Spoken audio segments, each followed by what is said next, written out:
Puji Tuhan, saudara-saudari, kita mulai berdoa dulu. Amin. Amin. Oh Tuhan Yesus, Amin. Amin. oh Tuhan Yesus.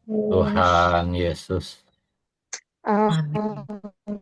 Tuhan Tuhan Yesus, Yesus. kami Amin. cinta padamu Tuhan Tuhan Yesus. Yesus. Amin. Ya Tuhan. Tuhan. Amin. Oh, sungguh kami perlu belas kasihan-Mu malam hari ini Tuhan. Amin. Amin. Amin. Ya Kami perlu Tuhan. penggembalaan-Mu, kami Ya perlu Tuhan. terang-Mu, Amin. Amin. oh kami Amin. perlu perlindungan-Mu Tuhan. Amin. Amin. Jaga dan kuduskan kami malam hari ini. Oh Tuhan Ya Yesus. Tuhan. Kami mau menikmati firman-Mu ya Tuhan. Amin. Amin. Perkataan nubuat ya Tuhan. Amin. Amin. Amin. Menjadi fajar yang bersinar di hati kami Tuhan. Amin. Amin. Oh Tuhan Yesus, sungguh kami perlu berkat-Mu ya Tuhan malam hari ini. Amin. Amin. Tuhan Yesus, kami cinta padamu Tuhan. Amin. Terima kasih Tuhan Yesus. Haleluya. Amin. Amin. Amin. Puji Tuhan. Amin. Kita masuk ke minggu 48. Ya, judulnya cukup panjang. Kristus datang dengan pahala dan penghukuman. Ya, sebuah pelita yang bersinar di tempat gelap. Dan Kristus menampakkan diri secara pribadi kepada pemenang-pemenangnya sebagai bintang fajar. Saya akan banyak membahas perkara pahala dan penghukuman, tetapi dipandang dari yang tercatat di garis besar hari ketiga dan keempat. Ya. Jadi Kristus datang dengan pahala dan penghukuman.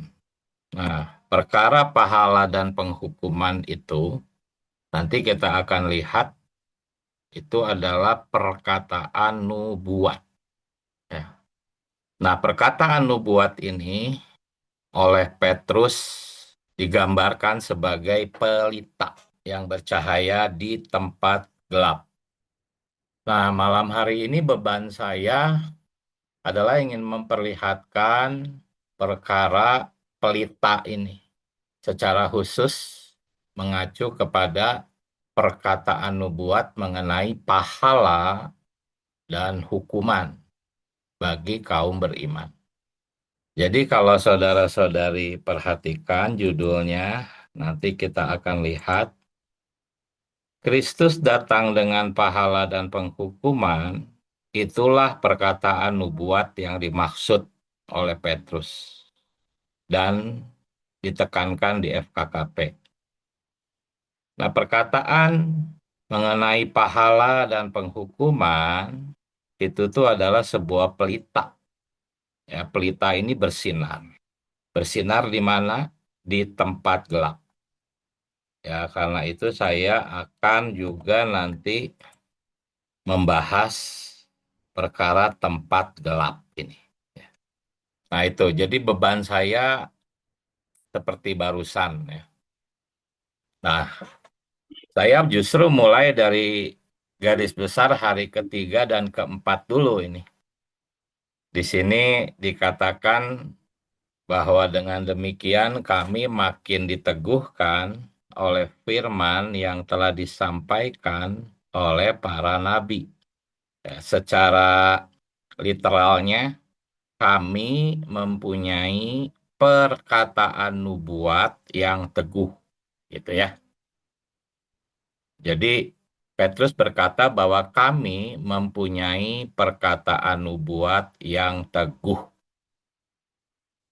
Alangkah baiknya kalau kamu memperhatikannya. Nah, ya, memperhatikannya di sini berarti memperhatikan perkataan nubuat. Yang di FKKP minggu ke-48 itu disoroti mengenai pahala dan penghukuman. Ya, jadi perkara pahala dan penghukuman untuk kaum beriman, itulah perkataan nubuat itu. Dan perkataan nubuat mengenai pahala dan hukuman itu adalah sebuah pelita. Dan pelita ini bercahaya di tempat yang gelap, di zaman ini. Nah, ini beban saya yang akan saya nanti coba terus soroti perkara-perkara ini. Ya. Nah, saudara-saudari, di dalam Wahyu pasal 22 ayat 7, Tuhan berkata, sesungguhnya aku datang segera, berbahagialah orang yang menuruti perkataan-perkataan nubuat kitab ini. Nah, perkataan-perkataan nubuat yang Tuhan Yesus katakan di sini, itu adalah penjelasannya yang tadi sudah saya sampaikan. FKKP menyorotinya ya dalam perkara pahala dan hukuman bagi kaum beriman. Jadi saudara-saudari, kita perlu memperhatikan perkataan nubuat ini. Seperti yang Petrus katakan ya. Alangkah baiknya kalau kamu memperhatikan. Jadi kita ingin melalui berita malam hari ini, kita jadi ada satu kesadaran untuk mulai memperhatikan perkataan nubuat. Ya, dan FKKP di sini sekali lagi saya sampaikan menyoroti perkataan nubuat di sini di aspek pahala dan penghukuman. Ya. Nah, ini di hari keempat ada satu perkataan dari saudara kita ya bahwa tidak lama setelah saya beroleh selamat, ya ini kata saudara kita, saya mulai membaca kitab-kitab nubuat. Selama tahun-tahun saya bersama kaum saudara, saya mendengar banyak berita tentang nubuat dalam kitab Daniel, kitab Wahyu, dan kitab-kitab lain. Selama lebih dari setengah abad, hayat Kristiani saya telah diterangi oleh nubuat-nubuat ini. Jadi ini kesaksian saudara kita bahwa dia diterangi oleh nubuat-nubuat. Melalui saudara Watchman ini, saya mengenal tulisan-tulisan Pember, Goffet, dan Penton mengenai nubuat. Saya dapat bersaksi bahwa pengetahuan tentang nubuat ini telah membantu menerangi saya. Meskipun perubahan-perubahan besar telah terjadi di dunia selama 50 tahun yang lalu, saya tidak heran karena terang dari perkataan nubuat dalam Alkitab. Ya, saya juga dapat bersaksi bahwa menurut perkataan Petrus, saya menikmati bintang fajar dan fajar rohani menyingsing di batin. Ya, seperti kidung yang tadi kita nikmati.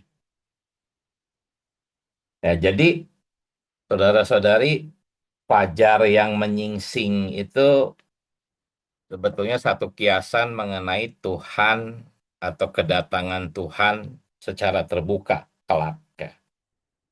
Tetapi sebelum fajar ini menyingsing, dia terlebih dahulu menyingsing di batin kita. Nah, inilah perkataan nubuat.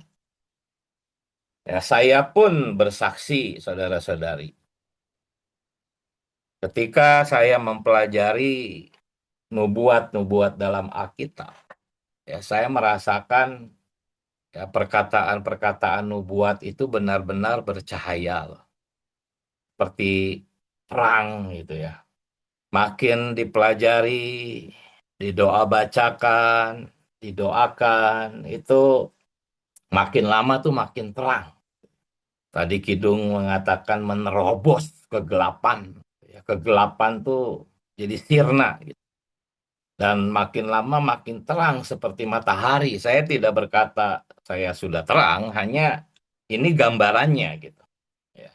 Saya percaya terang itu akan terus semakin terang. Seringkali melalui penyinaran dari kata-kata nubuat ini, kesaksian saudara-saudari itu mereka menjadi lupa diri gitu ya, saking sukacita. Hampir tidak ada kata-kata untuk mengekspresikan sukacita itu. Itulah sifat dari perkataan nubuat yang menjadi terang. Ketika saya baru berpaling dari kekristenan dalam pemulihan Tuhan, saya sangat takjub sekali tentang pelajaran-pelajaran mengenai kerajaan 1000 tahun, mengenai pahala, mengenai pendisiplinan. Sungguh perkara-perkara itu belum pernah saya mendapatkannya dan itu benar-benar menjadi satu terang yang benar-benar menerobos kegelapan. Betapa sukacitanya saya dapat memahami perkara-perkara itu. Dan saya juga dapat bersaksi ada banyak saudara-saudari berpaling kepada jalan hayat ini. Itu setelah mereka melihat perkara-perkara yang tadi, kerajaan 1000 tahun, pahala, hukuman, tahta pengadilan Kristus, itu semua perkataan nubuat. Karena perkara ini benar-benar memiliki sifat terang yang besar, saudara-saudara. Itulah yang dimaksud dengan fajar menyingsing di hati. Ya.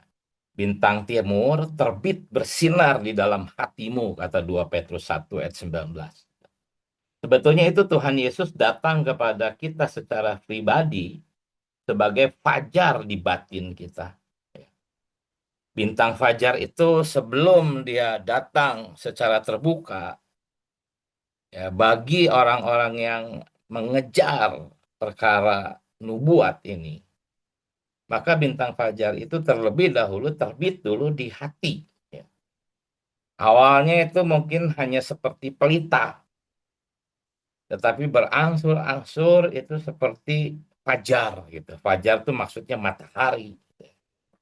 Inilah pengalaman yang saudara saksikan di hari keempat yang tadi kita baca, saudara-saudari. Ya. Nah, saya ingin menyoroti ini, saudara-saudari, tempat yang gelap ini. Ya, tempat yang gelap di zaman ini. Ya. Ini di garis besar hari ketiga keempat, Romawi 2. Beban saya bukan ingin mengupas perkara pahala dan hukuman. Itu sudah saya kupas di video-video sebelumnya.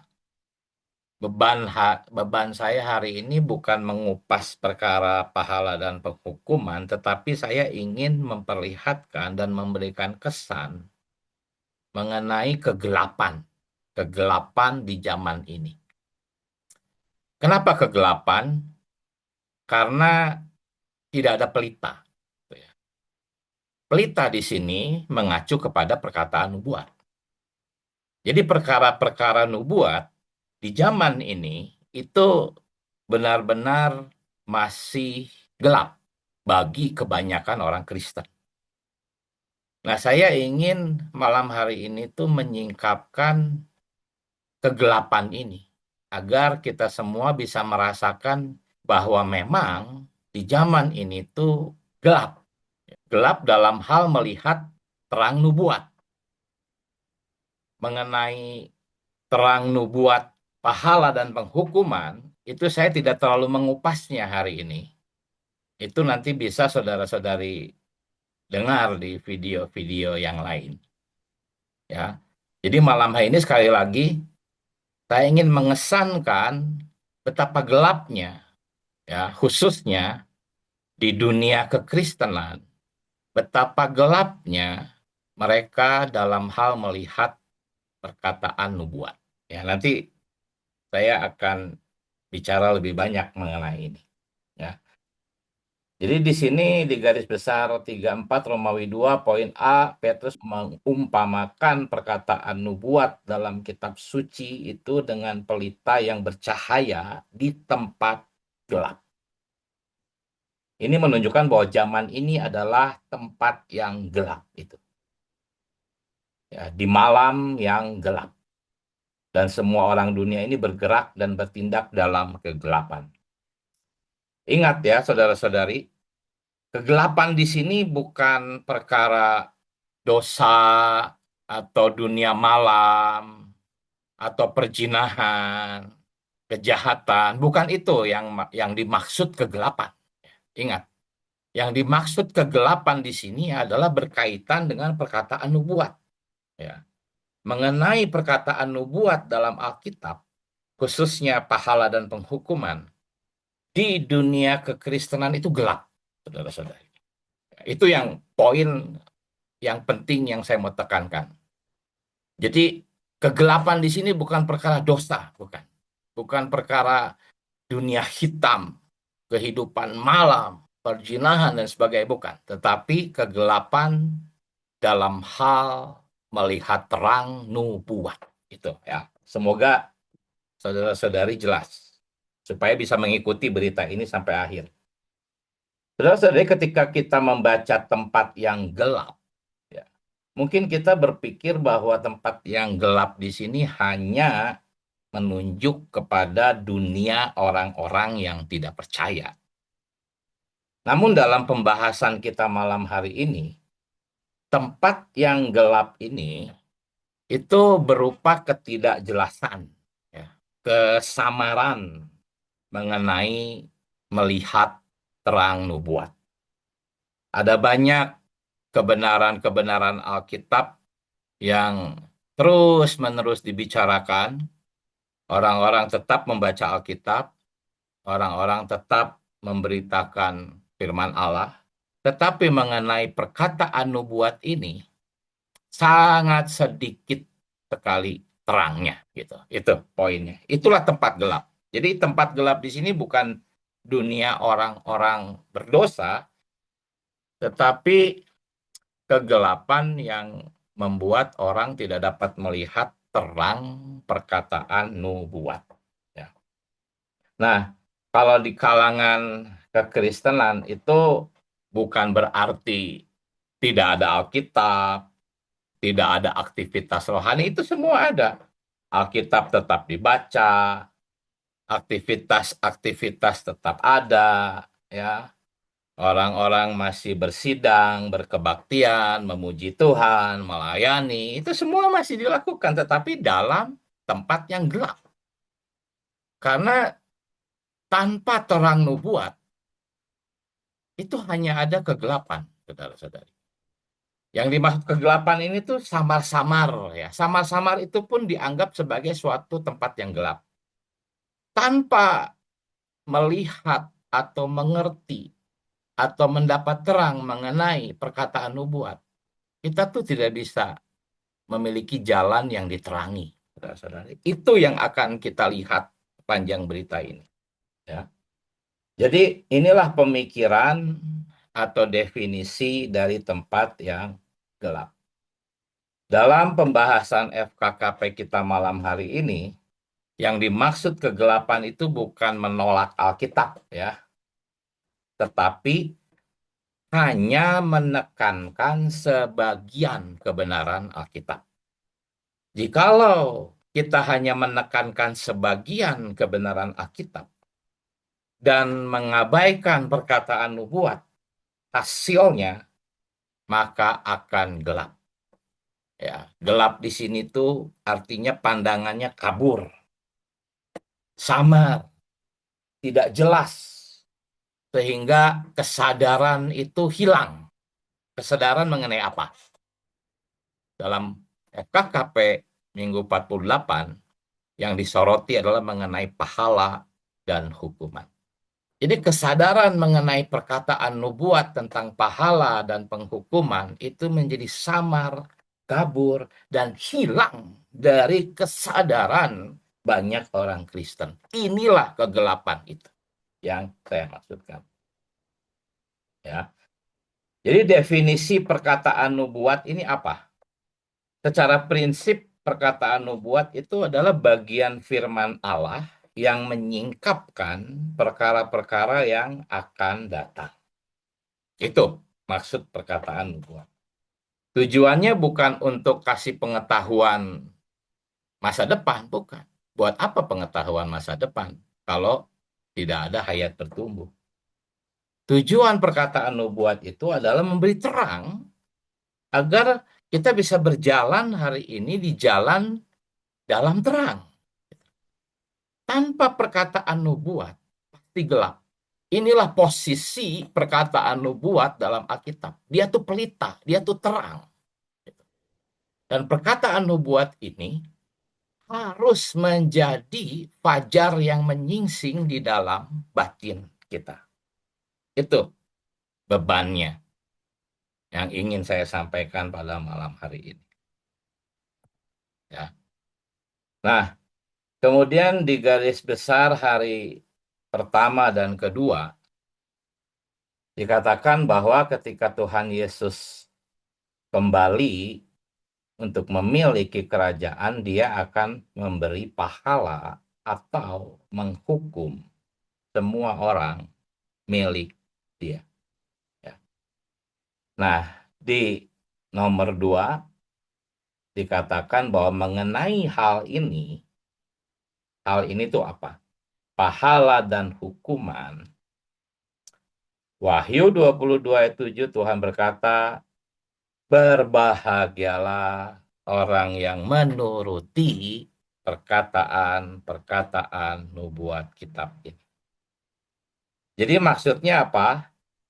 Maksudnya FKKP Minggu ke-48 itu sedang mendefinisikan atau menyoroti pahala dan hukuman sebagai perkataan nubuat. Banyak perkataan nubuat tuh banyak ya, ada di kitab Wahyu, di kitab Daniel tentang 70 minggu, tentang 7 meterai, tentang 7 sangkakala, 7 cawan, antikristus, banyak. Perkataan nubuat tuh banyak, tetapi FKKP Minggu ke-48 menekankan perkataan nubuat di aspek pahala dan penghukuman. Pahala dan hukuman di sini adalah khusus untuk kaum beriman, ya, bukan untuk orang-orang tidak percaya. Itulah perkataan nubuat yang harus menjadi terang, saudara-saudari. Ya.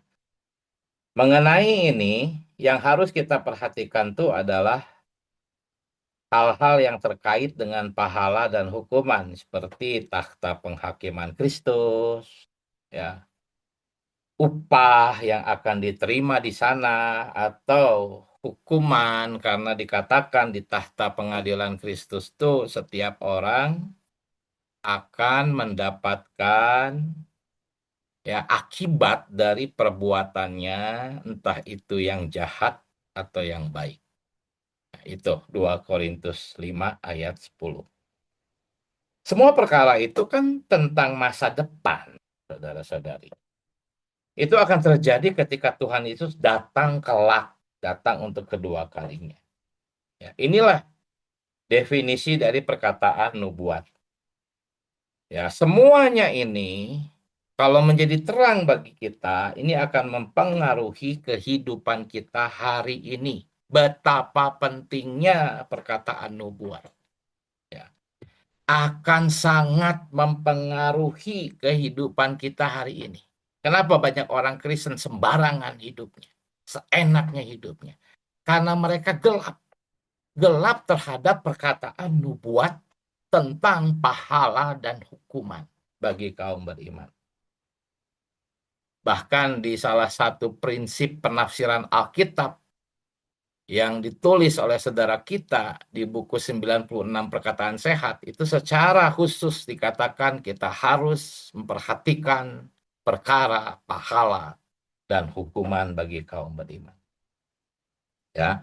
Jadi ini di FKKP Minggu ke-48 kita tidak menyoroti wahyu atau nubuat dalam kitab Daniel atau kitab wahyu tentang 7 meterai, 7 sangkakala, 7 cawan, ya, antikristus, perang Harmagedon, apapun itu. Tidak, bukan itu yang sedang kita soroti. Perkataan nubuat yang sedang kita soroti adalah mengenai pahala dan hukuman. Namun, sekali lagi, saya tidak akan mengupas mengenai pahala dan hukuman. Tetapi saya ingin membuat kita sadar betapa gelapnya kebanyakan orang-orang Kristen dalam perkara ini. Gitu. Itu yang saya ingin sampaikan malam ini. Misalnya Matius 16 ayat 27, ya. Di sana kita harus bertanya ketika membaca ayat itu. Ya, apa maksud pembalasan yang akan diterima pada kedatangan anak manusia? Konteksnya di sana itu adalah ditujukan kepada para murid. Nah, dalam hal ini banyak orang Kristen masih gelap karena mereka menyangka bahwa pembalasan yang akan diberikan oleh anak manusia itu bukan untuk orang Kristen. Ya, bagi mereka itu ayat untuk orang-orang nggak percaya. Inilah salah satu bentuk kegelapan itu, saudara-saudari. Padahal konteks daripada Matius 16 ayat 27 itu perkataan yang ditujukan kepada murid-murid Tuhan saat itu. Ya. Kita harus memperhatikan perkataan nubuat ini, misalnya juga di dalam 1 Korintus 3 ayat 12 sampai 15, ya. Di sana ada perkara mendapatkan upah, kita sudah paham lah ya kalau soal mendapatkan upah gitu. Tetapi apa maksudnya menderita kerugian? Apa maksudnya? Kita harus dengan seksama ya, memeriksa perkataan nubuat ini. Apa maksudnya itu? Menderita kerugian. Kalau kita bisa mendapatkan terang dalam perkara ini, maka ini akan menjadi pelita, bahkan menjadi fajar yang menyingsing di dalam batin kita dan yang mempengaruhi kehidupan kita, perjalanan hidup kita sekarang, saudara-saudara. Juga mengenai pengadilan tahta Kristus, ya, tadi sudah disampaikan. Di sana jelas-jelas bahwa kita akan menerima balasan, gitu ya, menurut perbuatan baik atau jahat. Apa bedanya dengan pengadilan tahta putih? Ini semua perkataan nubuat yang harus kita periksa.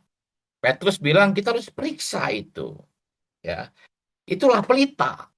Ada banyak ya tentang hamba yang dihukum. Matius 25 ayat 14-30.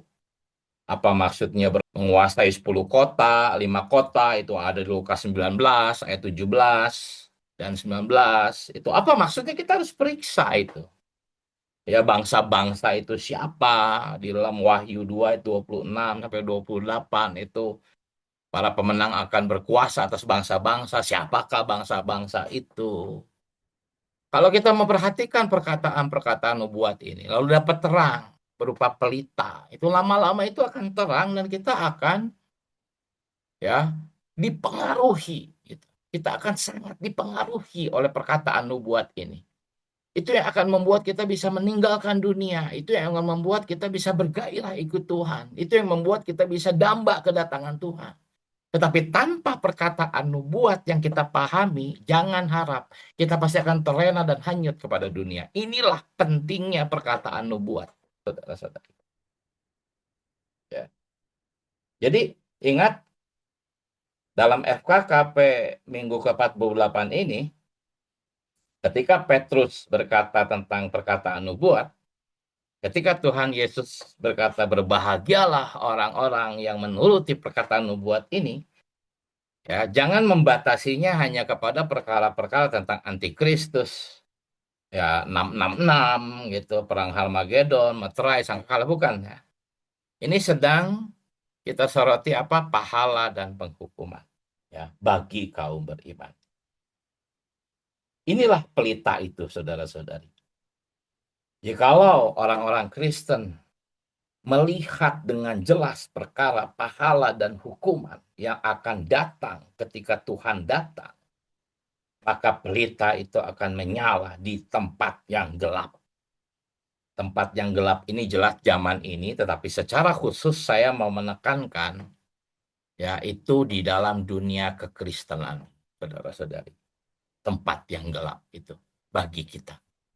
Sebab tempat yang gelap seperti hiburan malam, dunia dosa, perzinahan, kita mungkin sudah tidak akan lagi gitu menjadi bahaya bagi kita.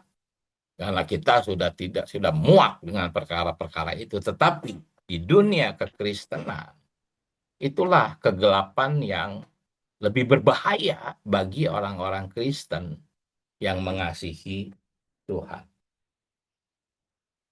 Jadi itulah sebabnya di gereja-gereja lokal kita selalu memberitakan perkara kerajaan 1000 tahun, pendisiplinan, ya, mengenai meraja bersama Tuhan 1000 tahun. Itu selalu kita ulang-ulang.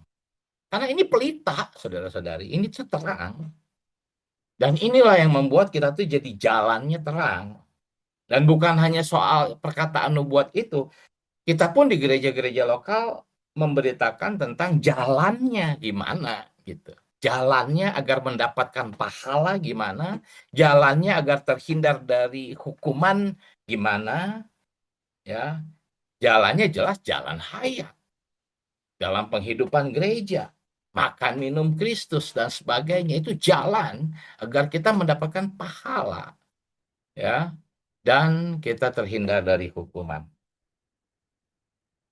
Dan inilah yang akan menerangi langkah-langkah kita sampai kapan? Sampai fajar menyingsing secara terbuka, yaitu kedatangan Tuhan secara terbuka.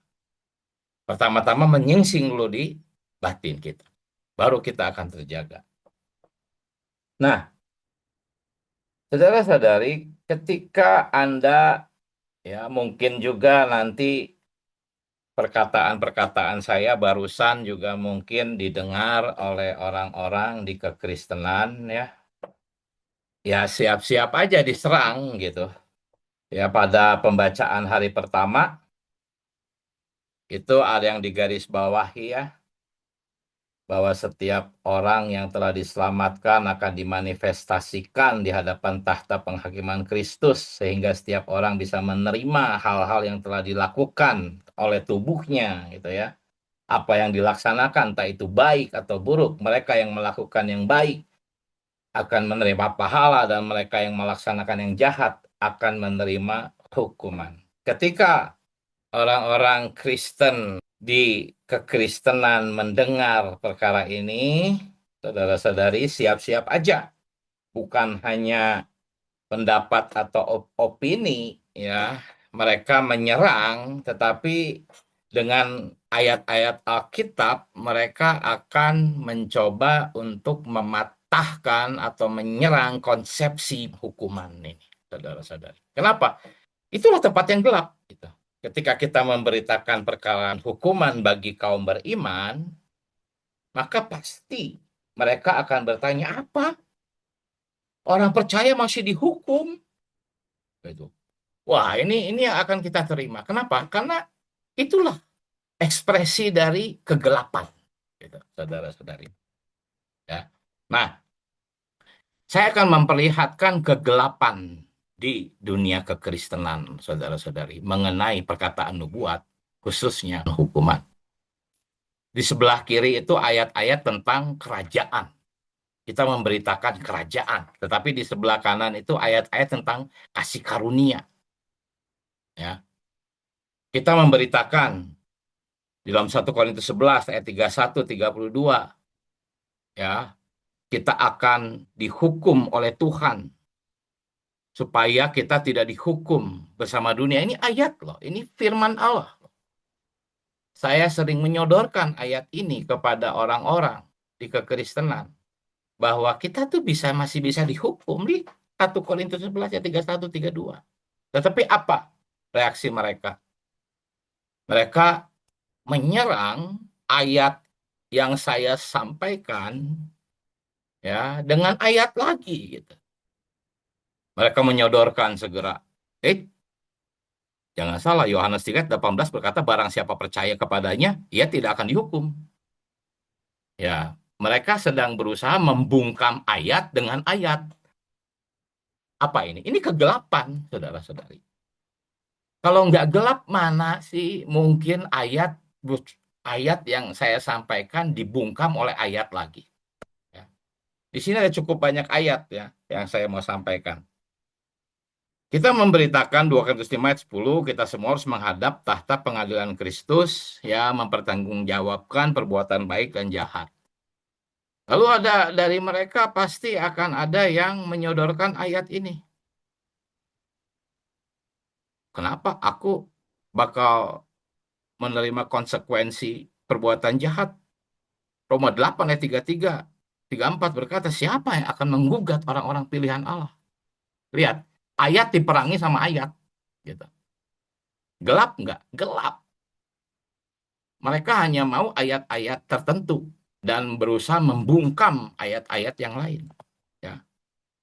Jikalau kita berkata bahwa anak manusia itu akan membalas orang menurut perbuatannya, tadi saya sudah sampaikan, ini konteksnya adalah murid-murid, Matius 16 ayat 7. Maka pengalaman saya ada yang menyerang ayat yang saya sampaikan ini dengan Roma 8 ayat 1. Tidak ada penghukuman bagi mereka yang ada di dalam Kristus. Apa kamu memberitakan bahwa orang percaya masih bisa dihukum? Lihat Roma 8 ayat 1. Tidak ada penghukuman bagi mereka yang ada di dalam Kristus Yesus. Lihat, ayat diperangi oleh ayat, saudara-saudari. Betapa gelapnya. Ya, ada lagi Matius 25 mengenai hamba yang malas, ya, yang dicampakkan ke dalam kegelapan paling gelap. Apa ini? Ini hukuman. Ini perkataan nubuat, saudara-saudari.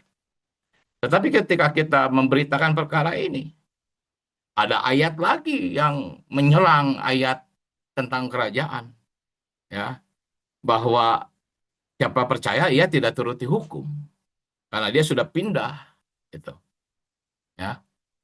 Jadi kita lihat ini pengalaman saya, saudara-saudari, ketika saya memberitakan mengenai hukuman bagi kaum beriman, maka ayat-ayat yang saya sodorkan itu berusaha dipatahkan, berusaha dibungkam oleh ayat-ayat lainnya. Ya, saudara-saudari juga mungkin bingung, ini kedua belah pihak ayat kok seperti kayak saling bertentangan. Nah, kalau bingung makanya harus mempelajari perkataan nubuat, karena kedua-duanya benar ini. Ya. Nah, 1 Korintus 3 ayat 13, suatu hari kelak, ya, kita akan diuji pekerjaannya dan akan menderita kerugian. Lalu orang-orang bingung. Bukankah kita sudah diselamatkan, bukan hasil pekerjaan? Kenapa ini pekerjaan membuat kita menderita kerugian? Bukankah iman itu bukan hasil dari pekerjaan? Nah, ini kegelapan. Inilah bentuk-bentuk kegelapan, saudara-saudari. Ya, Roma 8:13 berkata, jikalau kamu hidup menurut daging, kamu akan mati. Orang-orang heran, kenapa mati? Yohanes 10:28 berkata mereka pasti tidak akan binasa selama-lamanya. Ya, kebingungan ini memang jadi ekspresi kegelapan itu, saudara-saudari.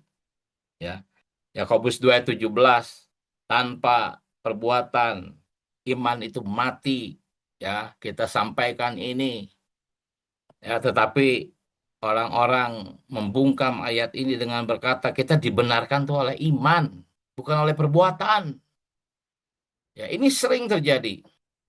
Ayat-ayat penghukuman itu coba dibungkam gitu oleh ayat-ayat kasih karunia. Apa ini? Ini kegelapan, ini kebingungan, saudara-saudari. Ibrani 10 ayat 31, ngeri benar ya, jatuh ke dalam tangan Allah yang hidup. Kenapa? Ngeri jatuh ke tangan Allah yang hidup. Ya bukan kata saya, ini kata Ibrani. Ngeri jikalau jatuh ke dalam tangan Allah yang hidup. Dan ini konteksnya adalah orang percaya.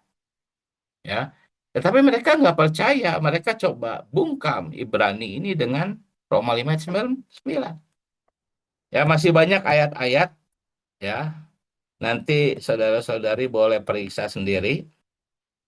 Ya, sebelah kiri ini ayat-ayatnya saya tidak salah kutip. Itu semua konteksnya itu adalah hukuman peringatan bagi kaum beriman. Ya, cuman karena kegelapan terhadap perkataan-perkataan nubuat tentang hukuman khususnya, ya, kalau tentang pahala sih nggak terlalu diserang, ya, karena ya pahala kan enak gitu ya. Tetapi kalau kita memberitakan tentang hukuman bagi kaum beriman karena gelap gitu ya, perkara hukuman kan perkataan nubuat, dan hukuman yang sedang saya sampaikan di ayat-ayat ini tuh terjadinya nanti gitu setelah tahta pengadilan Kristus. Ini semua perkataan nubuat, saudara-saudari. Tetapi karena kegelapan itulah membuat mereka menolak gitu ayat-ayat ini. Mereka memerangi ayat dengan ayat. Mereka mencoba membungkam ayat-ayat nubuat tentang hukuman kaum beriman di zaman yang akan datang dengan ayat-ayat kasih karunia. Betapa gelapnya. Oh, betapa gelapnya. Bahkan ini biasanya yang menyerang itu bukan jemaat awam, saudara-saudari. Para pengajarnya. Ya. Saya mengalami ini, serangan-serangan ini, saudara-saudari. Ya.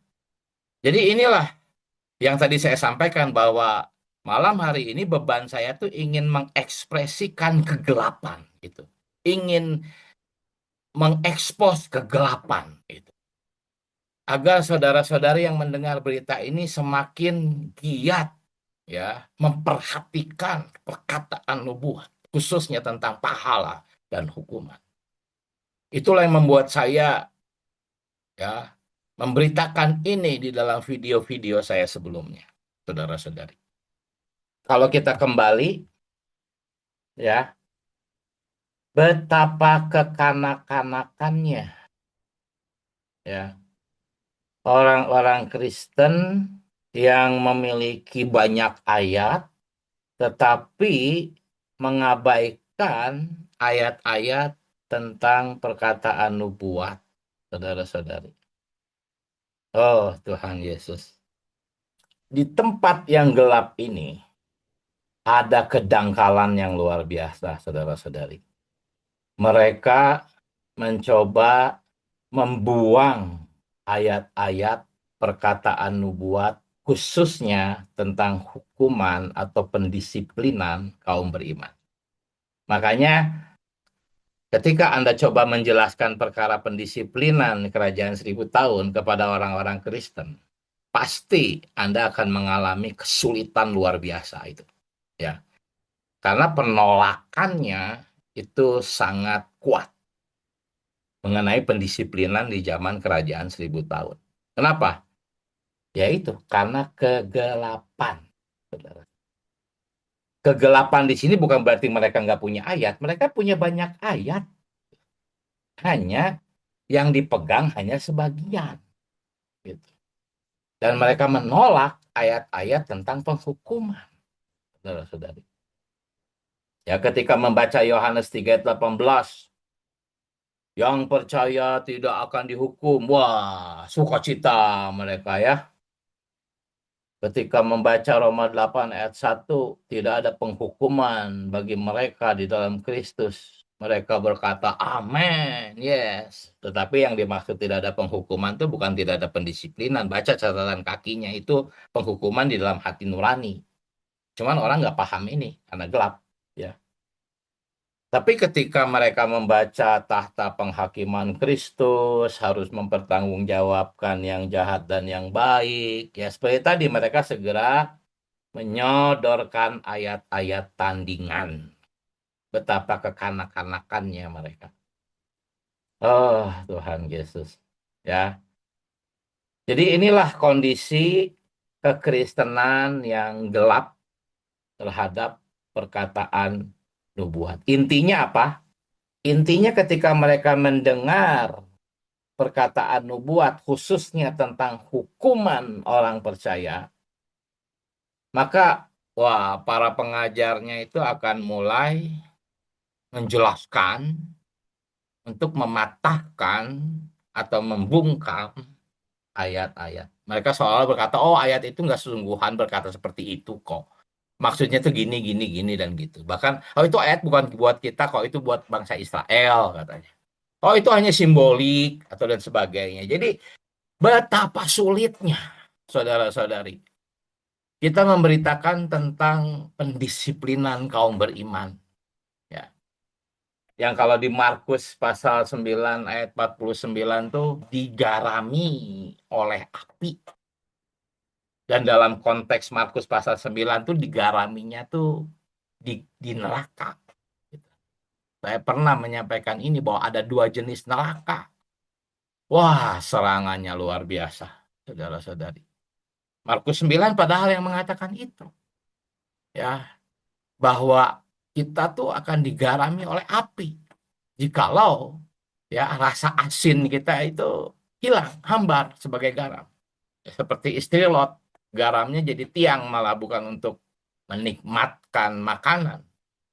Oh Tuhan Yesus, inilah yang saya berusaha gambarkan, saudara-saudari, tentang apa tempat yang gelap itu, saudara-saudari. Orang-orang yang menyodorkan ayat-ayat tandingan itu merasa membela Alkitab, ya, padahal yang sebetulnya mereka hanya membela ayat-ayat kesukaan mereka saja, gitu, ya, dan mengabaikan ayat-ayat yang mengganggu rasa aman. Inilah tempat yang gelap itu, saudara-saudari. Kekacauan terjadi, pemahaman yang nggak jelas. Akibat apa?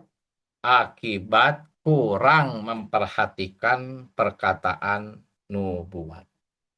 Ya. Mengapa ada kebutuhan yang besar hari ini kita memberitakan perkara ini?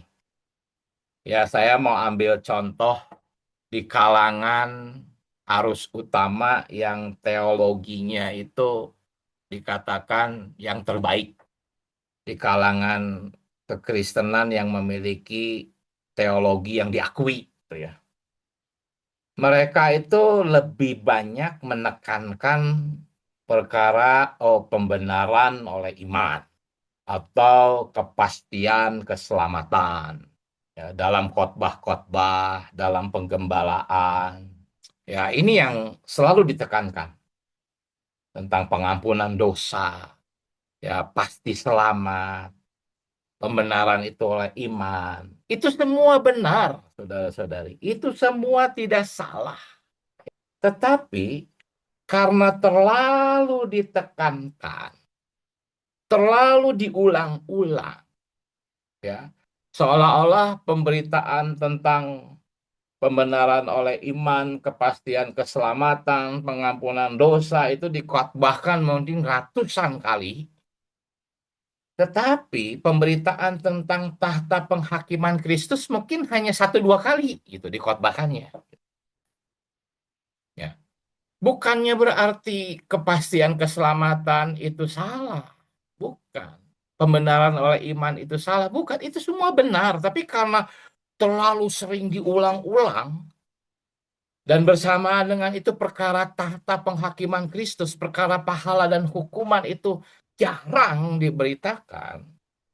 Hasilnya apa? Di dalam pemikiran jemaat, oh aku sudah aman, aku sudah selamat. Itu secara psikologinya seperti itu. Tetapi jangan salah, teologi kekristenan yang saya maksud sebagai yang paling maju di kekristenan, itu percaya kok ada tahta pengadilan Kristus.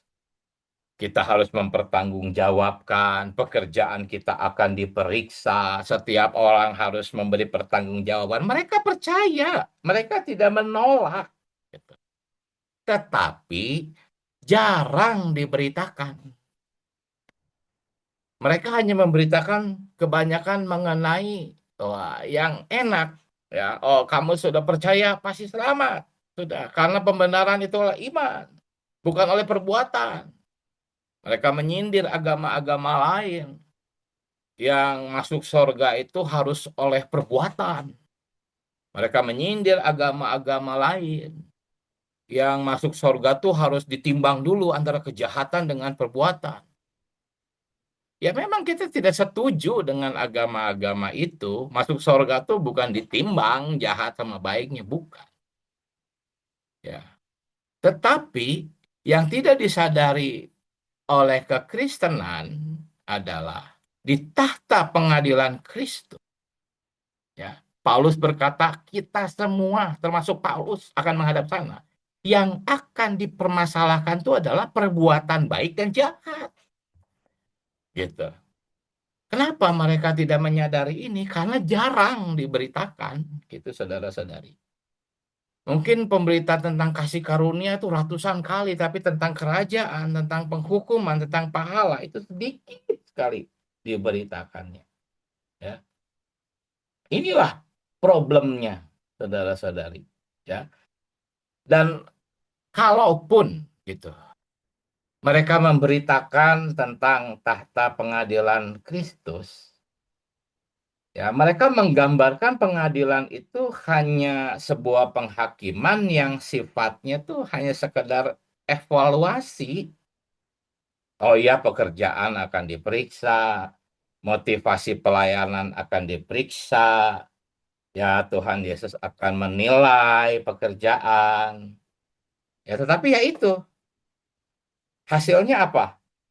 Ya, misalnya nih ada 3 orang. Yang pertama setia melayani, yang kedua biasa-biasa aja, yang ketiga seperti gadis bodoh itu cinta dunia, ya. Maka mereka menggambarkan tahta pengadilan Kristus itu sebagai yang setia itu dapat upah besar, yang biasa-biasa aja upahnya kecil, yang gagal itu tidak dapat upah, sudah hanya itu. Tidak ada perkara hukuman, nggak ada. Inilah kegelapan itu. Gitu. Mengapa kita harus memperhatikan perkataan nubuat khususnya tentang penghukuman? Karena kondisinya seperti itu. Kita harus beritakan perkara ini. Ini kebutuhan yang mendesak bagi saudara-saudara kita di kekristenan. Nah, pertanyaannya, mengapa mereka tidak mau terlalu keras gitu membahas tentang hukuman atau pendisiplinan di tahta pengadilan Kristus? Karena mereka takut kalau itu terlalu ditekankan, kesannya nanti yang timbul apa? Oh, karya salib berarti belum cukup. Itu, ya. Tuhan berkata sudah selesai. Itu kan baru penebusan, gitu. Setelah diselamatkan kan kita masih harus mengerjakan keselamatan kita. Cuman karena takut dianggap karya salib belum cukup, maka pengadilan tahta Kristus, tempat orang-orang Kristen mempertanggungjawabkan perbuatan baik dan jahat itu diperlunak beritanya. Jadi ya, kalau kamu gagal ya sudah, kamu tidak dapat upah. Ya hanya itu kesannya. Ya, makanya ada yang merasa ya nggak apa-apa, nggak dapat upah juga, yang penting aku masuk surga aja. Karena kesannya seperti itu. Apakah ini? Saya sedang memberitakan apa ini? Saya sedang memberitakan tempat yang gelap. Tempat yang gelap terhadap perkataan nubuat mengenai pahala dan penghukuman. Disinilah saudara-saudara kita di depan, khususnya dari kaum saudara seperti Goffet, Fenton, ya, mereka tuh resah gitu terhadap pemberitaan-pemberitaan teologi semacam itu. Karena apa? Karena mereka melihat banyak bukti di Perjanjian Baru tentang pahala dan penghukuman. Ya, saudara Ni, saudara Li pun membaca buku-buku mereka, melihat lebih jelas, gitu. Ya, keresahan saudara-saudara kita ini melihat kegelapan di kekristenan dalam hal memahami perkataan nubuat. Ya, karena itu mereka mulai memperhatikan pelita ini. Mereka mulai memperhatikan terang ini, terang perkataan nubuat tentang pahala dan penghukuman. Ya, saya membayangkan mungkin mereka bertanya, apa maksudnya menderita kerugian dalam 1 Korintus 3:15? Ya, mengapa hamba itu dihukum meratap menggertakkan gigi Matius 25 padahal mereka hamba, diakui sebagai hamba artinya orang percaya. Mereka mungkin bertanya-tanya seperti itu. Itu memperhatikan pelita.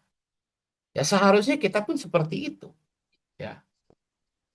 Mengenai soal tidak dapat memerintah sementara yang lain memerintah 10 kota, ada yang minta 5 kota tapi ada yang nggak memerintah. Kenapa? Mungkin mereka bertanya seperti itu. Apa maksudnya akibat yang akan diterima oleh perbuatan jahat dalam 2 Korintus 5 ayat 10, pengadilan tata Kristus? Ini pertanyaan-pertanyaan yang sebetulnya ekspresi dari memperhatikan pelita itu, yaitu perkataan nubuat. Ya. Ayat yang tadi 2 Petrus 1 ayat 19. Nah, ketika saudara Watchmeni, saudara Lee menulis mengenai pahala dan penghukuman, itu mereka bukan berimajinasi. Mereka itu belajar dari pendahulu-pendahulu khususnya dari kaum saudara. Ya. Karena mereka memperhatikan pelita itu, perkataan nubuat itu, mereka sendiri mengalami terang di batin itu. Mereka bisa menulis, kita sekarang bisa mendapatkan terang itu, saudara-saudari. Kenapa? Karena keresahan terhadap kegelapan mengenai hukuman khususnya kaum beriman. Kaum beriman yang tidak memiliki rasa takut akan hukuman, itu akan sembarangan, saudara-saudari. Tujuan Allah memberitakan pahala dan penghukuman itu hikmat Allah agar kita bisa berjalan dan mengejar Dia hari ini. Ya, terang inilah yang akan menerangi kita, menjaga langkah-langkah kita di zaman yang gelap ini. Sampai kapan? Sampai fajar itu menyingsing bagaikan matahari di zaman yang akan datang. Jadi saudara-saudari harus ya mempelajari khususnya buku-buku di perpustakaan kita. Kalau tulisan Watchman itu ada buku Keterangkatan dan Kesusahan Besar, ada buku yang berjudul Pemenang, dan lain-lain. Kalau saudara Lee itu menulis banyak di pelajaran hayat, kitab Wahyu, itu ada 4 buku. Ya. Juga menulis buku Nubuat 47 dan lain-lain. Itu semua di sana itu adalah banyak perkataan nubuat yang bisa menjadi pelita bagi kita. Ya, saudara-saudari yang memperhatikan pelita ini pasti akan bergairah membaca buku-buku ini. Ya, perkataan nubuat itu melalui buku-buku ini akan menjadi pelita bersinar di batin kita, makin lama makin terang. Kegelapan akan sirna dan pada akhirnya bukan hanya pelita, matahari itu bersinar di hati kita, saudara-saudari. Ya. Nah, di dalam FKKP Petrus mengatakan bahwa kita perlu memperhatikan perkataan nubuat sampai bintang fajar terbit di hati kita, sampai fajar menyingsing. Ya, fajar menyingsing ini tuh kiasan dari zaman yang akan datang, zaman kerajaan. Petrus juga mengatakan bahwa seluruh dunia ini adalah suatu tempat yang gelap. Tadi saya sudah sampaikan mengenai kegelapan itu. Jika kita tidak diterangi oleh perkataan nubuat, ya, kita tidak mempunyai pelita. Ini perkataan FKKP yang saya kutip dan saya sampaikan di sini. Kemudian, ya kalau kita membaca di hari ketiga, ya, itu ada di Romawi 2, ya kita bisa membaca nanti saudara-saudari di sana bahwa ya jika kita memperhatikan perkataan nubuat yang dalam hal ini adalah pahala dan hukuman, maka dia akan terbit di hati kita, ya. menyinari kita di tengah-tengah zaman kemurtadan hari ini. Tadi kidungnya berkata seperti itu. Ya. Kita akan dijaga terus di dunia yang murtad ini sampai kapan? Sampai terang itu datang dalam manifestasinya. Ya. Jadi perkataan nubuat dalam Alkitab, ya, khususnya di FKKP adalah mengenai pahala dan hukuman, itu pasti akan bersinar di hati kita. Pasti. Asal Anda memperhatikannya. Itu sifatnya seperti itu, terangnya. Spesialnya di situ, perkataan nubuat ini. Bukan hanya sekedar pengetahuan yang akan kita dapat kalau kita mempelajari tulisan-tulisan saudara-saudara kita mengenai perkataan nubuat, pahala dan hukuman. Tapi itu akan jadi terang. Terang itu akan membimbing kita. Membimbing kita di zaman yang gelap ini. Dan akan mengeluarkan orang-orang dari tempat gelap. Masuk ke dalam terang. Dan itu akan menjaga langkah kita. Sampai kapan? Sampai Tuhan datang sebagai fajar yang menyingsing secara terbuka. Ya. Jadi sebelum kedatangan Tuhan, kita membutuhkan perkataan nubuat sebagai terang di hati kita. Ya, kalau kita mempelajari perkataan nubuat mengenai hala dan penghukuman, pasti kita akan mencari hadirat Tuhan dengan sungguh-sungguh. Pasti kita akan berjaga-jaga. Ya, dan hasilnya apa? Kita akan mendapat bagian yang tersembunyi, yang rahasia itu dari kedatangannya. Ya, dia akan datang seperti pencuri, tapi bagi kita dia tidak akan datang sebagai pencuri, karena kita memiliki terang di batin kita. Itu istimewa dari perkataan nubuat itu, saudara-saudari. Ya. Di dalam hari kelima itu ada janji kepada para pemenang. Ya, dalam kedatangannya kembali, Kristus akan menjadi bintang fajar bagi siapa? Bagi para pemenang. Ya, Wahyu 22 ayat 16. Dikatakan kepadanya, kepada para pemenang, akan kukaruniakan bintang timur atau bintang fajar. Tetapi bagi non pemenang, ya, dia akan tiba-tiba datang langsung sebagai matahari. Ya, bagi non pemenang di dalam batinnya masih gelap. Ketika dia datang langsung sebagai matahari, itu akan sangat panas, menyilaukan, karena dia akan datangnya sebagai hakim, bukan sebagai mempelai.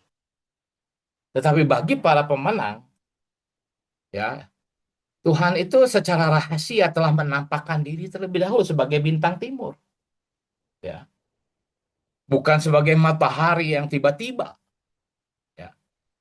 Itulah yang akan terjadi jikalau kita menuntut Tuhan, saudara-saudari. Para pemenang itu telah menerima terang duluan, seolah-olah. Terang awal di batin.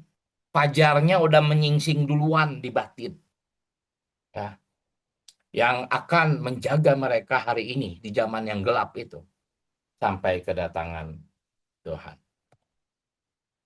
Di hari kelima, ya, kita bisa melihat kalau kita tidak memperhatikan pelita itu, perkataan nubuat, maka kita akan jadi bodoh, kita jadi orang-orang yang bodoh. Gitu. Tuhan berkata kepada orang-orang yang menimbun harta. Kenapa mereka menimbun harta? Karena mereka tidak punya terang perkataan nubuat. Jadi sasaran mereka ya yang ada di bumi ini. Tapi orang yang mengalami terang nubuat ya nggak akan menimbun harta.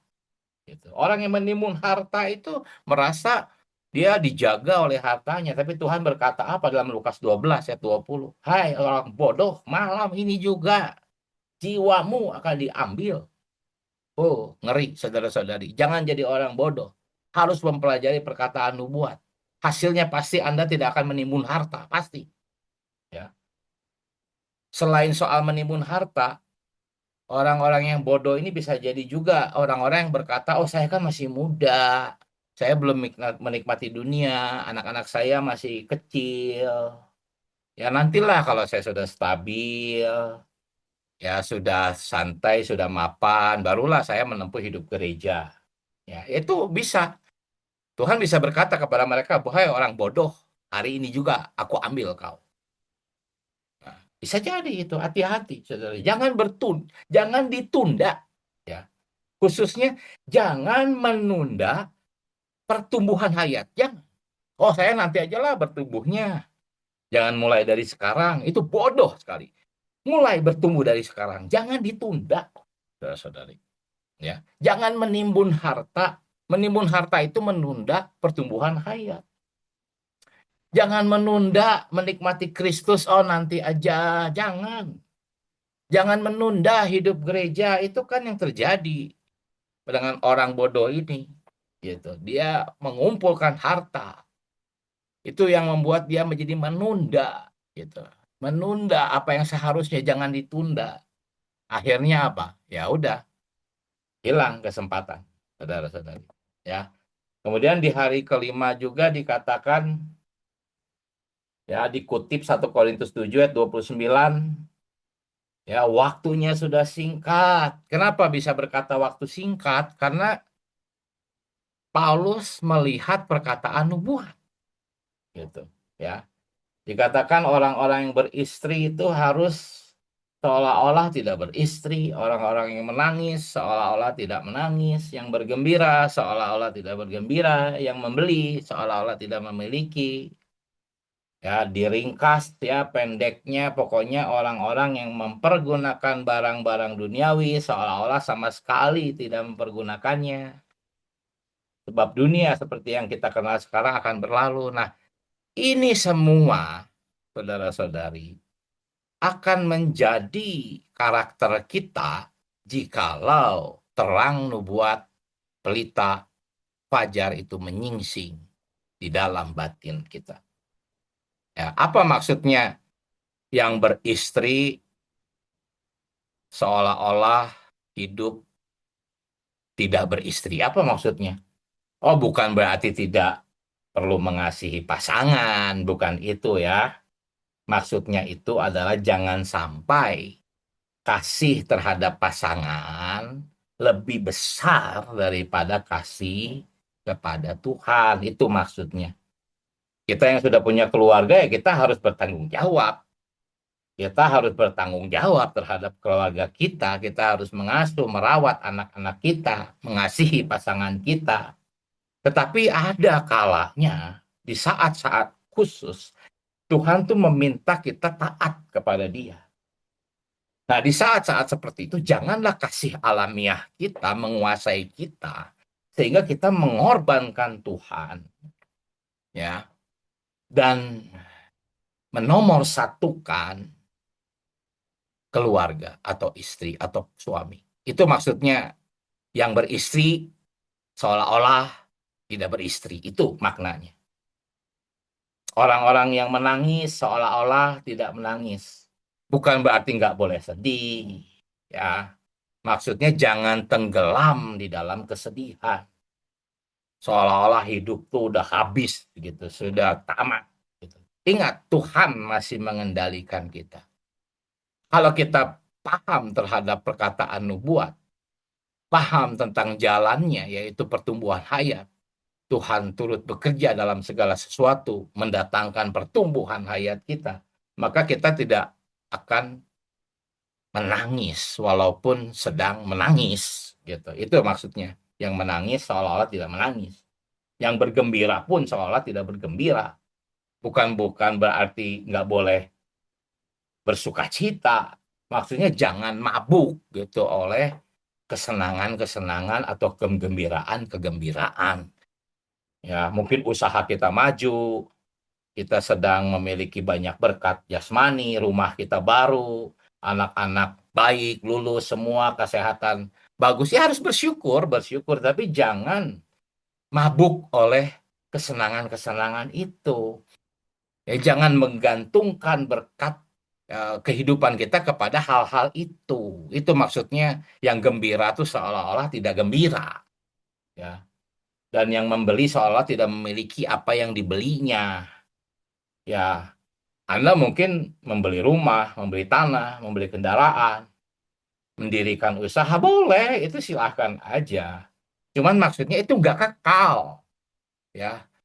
Jangan seolah-olah kalau udah membeli, oh itu milikku, aku harus pertahankan. Gitu. Enggak, itu nggak kekal. Hari ini kita punya rumah, besok belum tentu. Ya. Begitu pula hari ini orang nggak punya rumah. Nggak apa-apa, nggak masalah. Orang yang punya rumah pun juga jangan seolah-olah punya kok. Paulus katakan. Jadi yang nggak punya rumah pun nggak ada masalah. Gitu. Itu maksudnya. Ya. Hari ini kita punya usaha, besok belum tentu.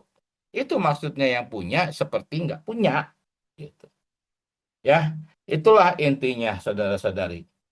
Kita semua bisa seperti ini, bisa bersikap seperti ini sekali lagi jikalau terang perkataan nubuat tentang pahala dan hukuman itu benar-benar menerangi hati kita. Kita bisa baru seperti ini, saudara-saudari. Ya. Nah, kemudian ada ini tipuan licik musuh, saudara-saudari. Ketika kita membicarakan tentang pahala, iblis itu bisa berkata melalui orang-orang, jangan matre, ikut Tuhan mah yang tulus aja, ya. Jangan mikirin pahala, itu matre itu. Ikut Tuhan mah ikut Tuhan aja, ya. Nggak usah mikirin pahala. Kalau kamu mengasihi Tuhan, ya udah mengasihi Tuhan. Itu semua tipuan licik, saudara-saudari. Jangan didengar yang ngomong kayak gitu. Ya, pahala itu justru pendorong bagi Paulus, saudara-saudari.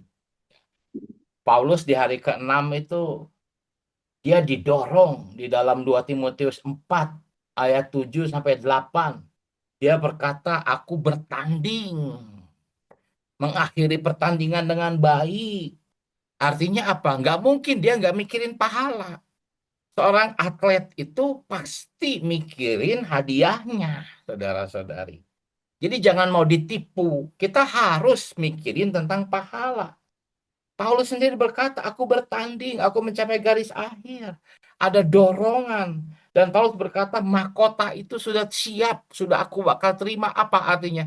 Konsepsi pahala itu memenuhi hati Paulus. Ya.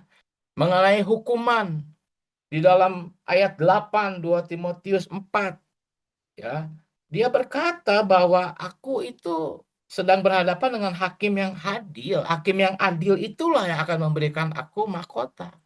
Ya, bukan Tuhan juru selamat, tapi hakim yang adil. Jadi ada konsepsi tentang hakim yang adil. Hakim yang adil itu ya pasti yang jahat akan menuai yang buruk. Ya, yang baik akan menuai kemuliaan. Itu konsepsi. Jadi jangan tertipu ya. Ya, ada banyak yang ngomong seperti ini kepada saya. "Oh, jangan mikirin pahala lah. Udah ikut Tuhan aja. Makasihi Tuhan aja." Kelihatannya kayak rohani, padahal itu licik, itu tipuan, hati-hati. Paulus tidak demikian. Ya. Jadi saudara-saudari, jika hari ini Anda memperlakukan Tuhan, ya, menurut perkataan nubuat, yaitu apa? Sebagai hakim yang adil. Anda ingat terus ini, ada pahala, ada hukuman, karena dia adalah hakim yang adil. Anda terus hidup di dalam konsepsi ini. Terus memperhatikan perkataan nubuat tentang pahala dan hukuman. Maka kelak ketika dia datang akan sebagai mempelai. Manis bagi Anda, karena Anda sudah siap sebagai mempelai perempuannya. Tetapi kalau hari ini Anda mengabaikan perkara pahala dan hukuman, maka kelak dia akan datang sebagai hakim yang adil, bukan sebagai mempelai. Ya. Jadi inilah saudara-saudari beban saya. Ya. Saya tidak membahas mengenai kebenaran-kebenaran pahala dan penghukuman, tetapi saya punya beban itu ingin menampilkan kondisi tempat yang gelap atau zaman yang gelap itu. Dan betapa pentingnya perkataan nubuat mengenai pahala dan penghukuman. Ya. Jadi itulah yang disampaikan oleh FKKP kita hari ini, ya, yang tadi judulnya apa? Kristus datang dengan pahala dan penghukuman. Ya, tadi judulnya seperti itu ya.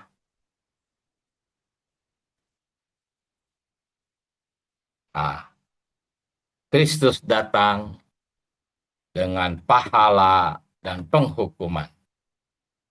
Apa ini? Ini perkataan nubuat, yaitu sebuah pelita yang bersinar di tempat gelap. Ya. Dan Kristus menampakkan diri secara pribadi kepada pemenang-pemenangnya sebagai bintang fajar di batin. Ya, ini yang saya rasakan, beban saya sekarang. Giliran saudara-saudari berbagi nikmat. Silahkan. Haleluya. Puji Tuhan. Mari. Amin. Tuhan Yesus. Ada kesan apa yang dirasakan? Silahkan bagikan. Amin. Mari, siapa dulu? Puji Tuhan.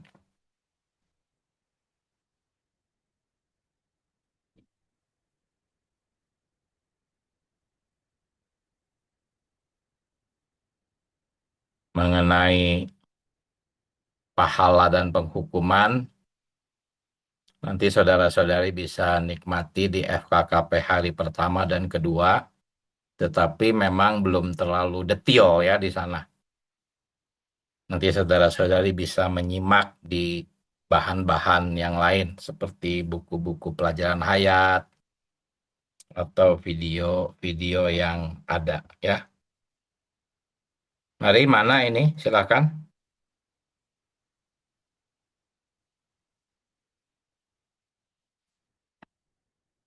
Tuhan Yesus. Apakah ada? Ya, puji Tuhan, saudara. Amin. Silakan, Ya, saudari. saya sangat dibangunkan gitu ya. Amin. Ya, kita memang tahu ya Tuhan itu kasih adanya gitu kan, dia besar kasihnya kepada kita. Sebagaimana orang tua kita gitu kan, ya sayang sama kita, nggak mungkin nggak sayang. Iya. Tapi kan kita pun kan mesti ada rasa takut gitu kan, ya. Jadi bukan Hmm. mentang-mentang ada orang tua gitu. Orang tua juga kan ya harus ada kedisiplinan gitu kan, ya. Kita mesti Betul. disiplin gitu kan, tepat waktu gitu kan, ya.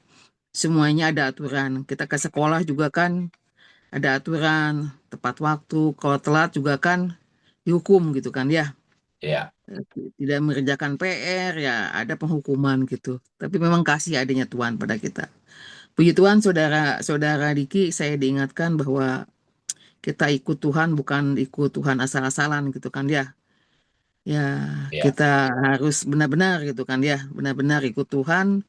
Ya, jangan merasa bahwa dikatakan, saya sih suka merasakan bahwa kasih Tuhan tuh panjang-panjang, luas, tinggi, dalam gitu kan, luas itu kasih Tuhan tuh, maha pengampun tuh, sabar banget tuh, panjang sabar itu.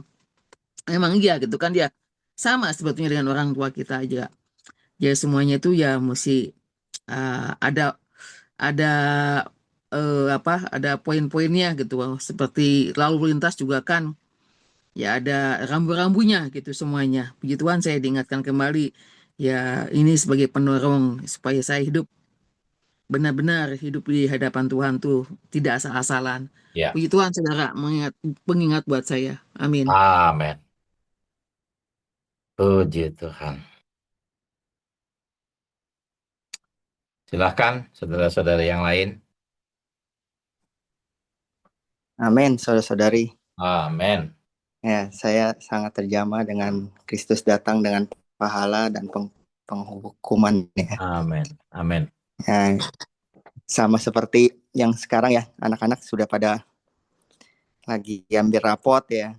Hmm. Wah, kita sangat sukacita kalau mereka dapat nilai yang bagus ya, peringkat gitu ya.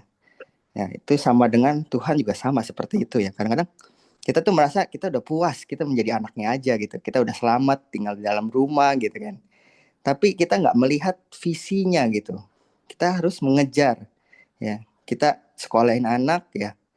Kita mau anak kita berhasil ya, peringkat ya, dapat nilai yang bagus.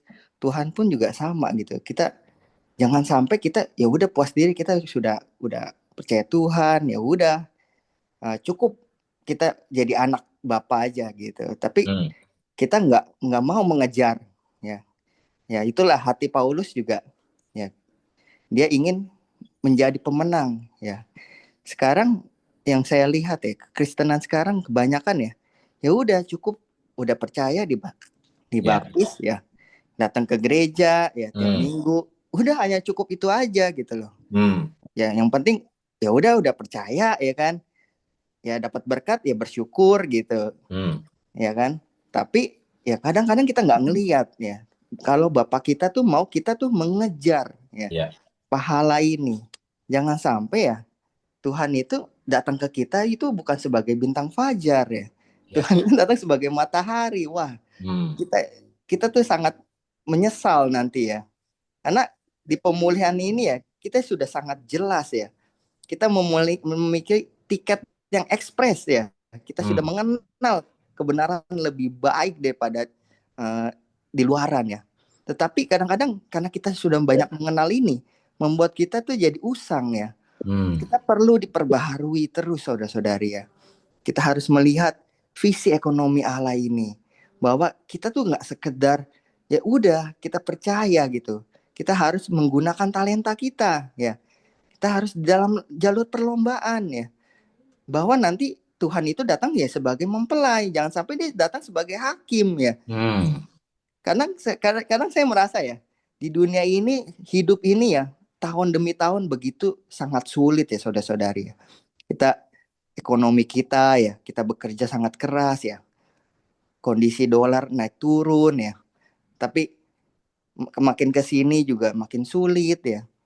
Jangan sampai kita di dunia sudah sulit, Tuhan kita udah tahu kebenaran, kita nggak dapat semuanya saudara-saudari ya.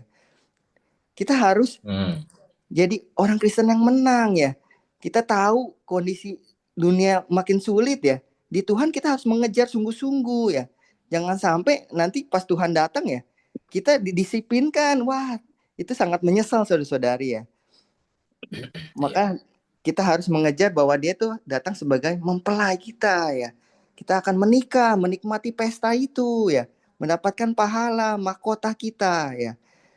Kalau bukan dari sekarang, kapan lagi saudara-saudari ya. Kita pun juga mau anak-anak kita juga berprestasi ya, mengejar pendidikan mereka sungguh-sungguh, belajar sungguh-sungguh. Nah kalau kitanya orang tuanya juga kendor, ya sama aja ya kan. Anak kita ya merasa ya hidup dia ya udah nyaman di keluarga. Ya.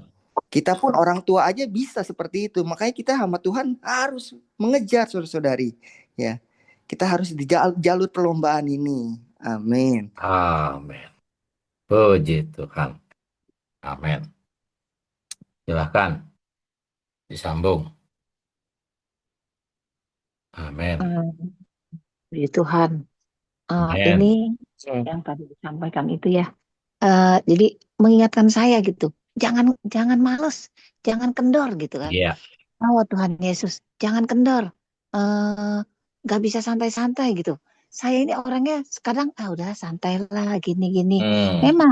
Memang keselamatan itu kita udah terima itu. Tapi kan ada yang kita kejar. Ada yang kita kejar pahala itu. Pengajar bersama dia. Oh Tuhan Yesus ya. Jadi kamu mau meraja apa enggak? Apa mau seperti gadis yang bodoh gitu ya? Masa mau didisiplin gitu loh? Tanggung amat kan sekarang nih gitu ya. Saya tuh tadi seperti aduh Tuhan, saya ini seperti itu loh Tuhan. Jadi saya ini harus benar-benar ibaratnya kalau orang lari harus lari gitu. Jangan santai-santai lah gitu. Orang-orang pada lari, kamu kenapa nggak lari gitu ya? Oh Tuhan Yesus. Jadi itu mengingatkan saya gitu. Berita itu tuh mengingatkan saya untuk terus menuntut gitu, untuk terus apa ya, terus terus berlari gitu, terus menuntut apa yang harusnya kamu tuntut gitu, harusnya kamu ada gitu. Jadi saya nggak santai-santai. Puji kepada Tuhan untuk firman-Nya ini gitu loh. Untuk yang tadi tadi disampaikan itu, wah, saya bilang saya ini nggak boleh begini Tuhan, saya ini harus Amin. harus ini harus apa? Nggak boleh santai lah ibaratnya Iya, gitu. Harus kejar. Puji kepada Tuhan, amin. perlu banyak menikmati Tuhan, menempuh hidup Ya, gereja betul. Terima lebih giat. kasih. Amin. Ya, amin. Silakan. Amin. Amin. Amin.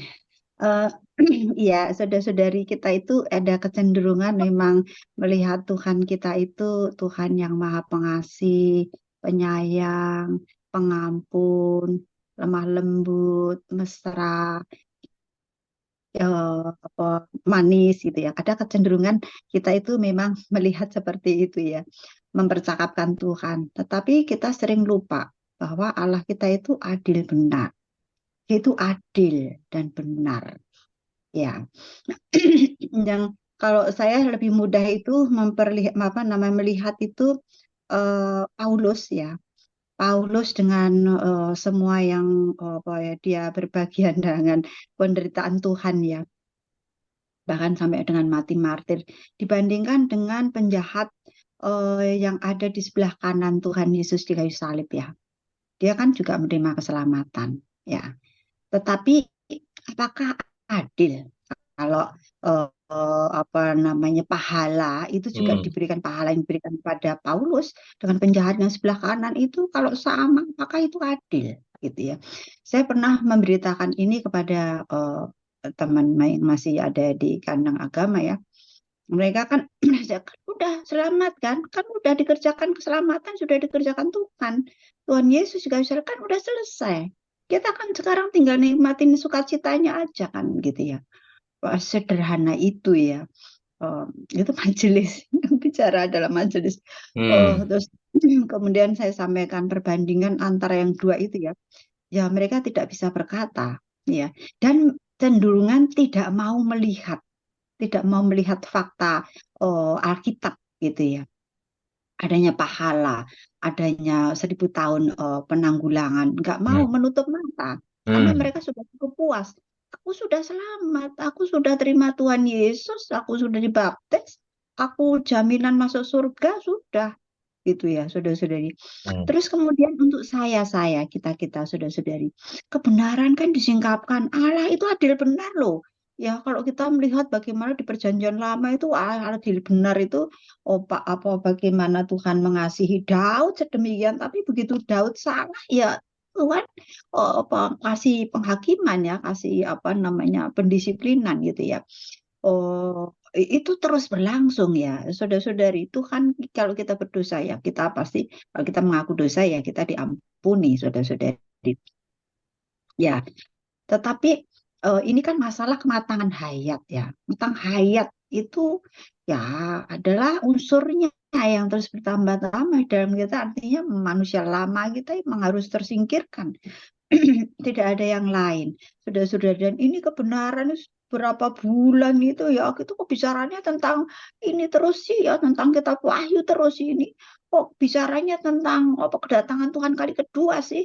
Kok kedatangan kita ini pembicaraannya kok tentang para pemenang ya. Kalau kita bicara tentang kan ada yang kalah kan ini ya. Kita bicara tentang yang kalah hari ini, minggu ini minggu depan ini kita bicara tentang yang kalah ya, tentang yang gelap nih saudara-saudari. Karena ini memang penting ya buat kita ya. Jangan melihat yang baik, yang menang saja. Kita juga harus melihat itu yang gelap itu loh, yang nggak menang itu loh. Supaya kita semakin terpacu pada motivasi itu loh, motivasi. Kalau aku nggak menang artinya ada kegelapan ini. Saya akan digarami itu tadi. Saudara-saudari. Ya, saya juga sangat berharap ya di dalam kita ini grup-grup ini mendorong, memotivasi kita ya untuk pilihan kita adalah satu ya, pemenang. Pemenang ini menjadi harga mati buat kita, saudara. Harga mati, benar-benar mati untuk alamnya kita, saudara-saudari. Gak bisa lagi kita menunda-nunda ya. waktunya sudah dekat, umurku atau kedatangan Tuhan itu jangan-jangan tiba-tiba sudah Tuhan apa matahari itu tadi ya. Oh, oh itu akan menjadi kertak gigi untuk kita saudara-saudara. Dan kita itu akan membayarnya 1000 tahun loh. Kalau kita kalah, kalau kita awalnya sudah baik tapi di ujungnya ya kita nggak bisa mencapai finish, itu dibayarnya dengan 1000 tahun saudara-saudari. Jadi mari kita bersama-sama ya saling mendukung, saling mendorong ya, bersama-sama bertumbuh sampai dengan benar-benar kita mengalami apa itu matang dalam hayat. Amin, puji Tuhan. Tuhan Puji memberkati. Tuhan. Amin. Amin. Puji Tuhan. Ya, silakan Saudara Heru. Amin. Ya baik, jadi Tuhan akan datang segera ya. Ini adalah terus diulang-ulang Tuhan. Ini untuk menjadi peringatan ya. Dan Tuhan akan datang ini akan sebagai hakim dan supaya kita mempertimbangkan ya pahalanya ini menjadi dorongan bagi kita. Jadi ini diberikan ya setelah kaum beriman ini akan diangkat di angkasa ya. Diangkat di angkasa dan di sana akan dihakimi menerima pahala atau menerima hukuman. Jadi kita perlu menuruti perkataan nubuat ini ya. Iya. Pahala ini akan kita terima ini berkaitan dengan sikap kita hari ini, berhubungan dengan pekerjaan kita, kehidupan kita, berhubungan dengan pertumbuhan hayat kita ya, cara kita melayani,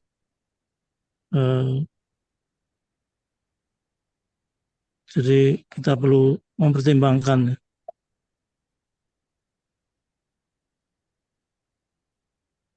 Jadi kita harus memperhatikan perkataan nubuat ini ya. Perkataan nubuat yang Petrus katakan ini seperti pelita ya, seperti cahaya. Di dalam zaman yang gelap ini kita perlu terang. Terang ini sebenarnya Kristus yang ada di batin kita, yang sudah masuk ke dalam kita, yang menjadi terang kita. Ini harus kita perhatikan nih, Kristus yang di batin kita ini harus lebih kita perhatikan lebih dari yang lain.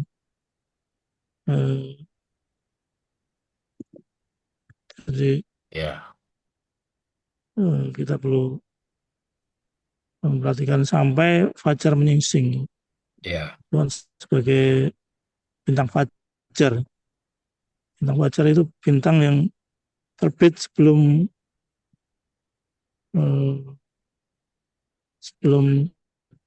matahari terbit. Ya. Dan ini hanya dinikmati oleh orang-orang yang berjaga-jaga ya. Jadi Kristus akan menjadi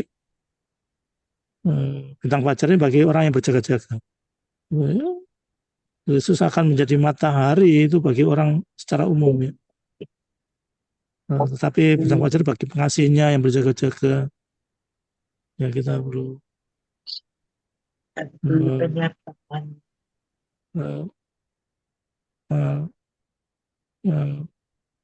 menantikan ya bintang fajar ini. Dan bintang fajar ini yang gilang gemilang akan terlihat hanya pada orang yang berjaga-jaga. Yang tertidur, yang tidak berjaga-jaga itu akan melihat Kristus yang secara terbuka. Orang berjaga ini akan memiliki kesegaran hadiratnya ya seluruh. Jadi ya, nah itu Tuhan akan datang segera. Kita perlu memperhatikan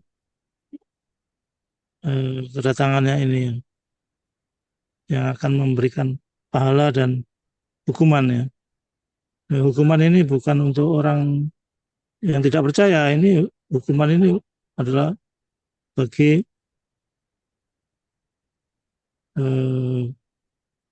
kita yang sudah diselamatkan ini. Karena penghakiman ini adalah ketika kita diangkat di angkasa.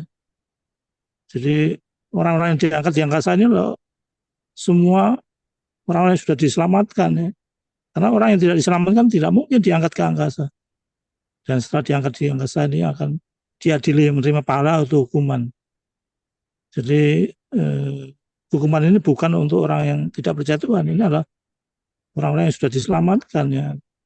Mereka akan diangkat di angkasa dan dihakimi. Jadi kita perlu dorongan ya untuk peringatan ya mengenai kedatangan Tuhan ini. Amin. Amin. Puji Tuhan. Amin. Amin. Ya, Iya, silakan. sedikit ya saya berbagi. Terima Amin. tadi ya. Karena kita memang sudah menerima keselamatannya. Jadi jangan sampai keselamatan itu sia-sia kita terima, dan jangan sampai kemenangan yang Tuhan sudah berikan akan sia-sia. Nah, tadi kita sudah digerakkan ya dengan berita tadi bahwa kita harus bergerak untuk berlomba-lomba menerima keselamatan itu, atau berlomba menerima pahala. Jangan sampai kita sia-siakan waktu yang ada, karena waktu itu akan cepat berlalu. Kita tidak tahu entah kapan, atau mungkin besok atau lusa Tuhan memanggil kita.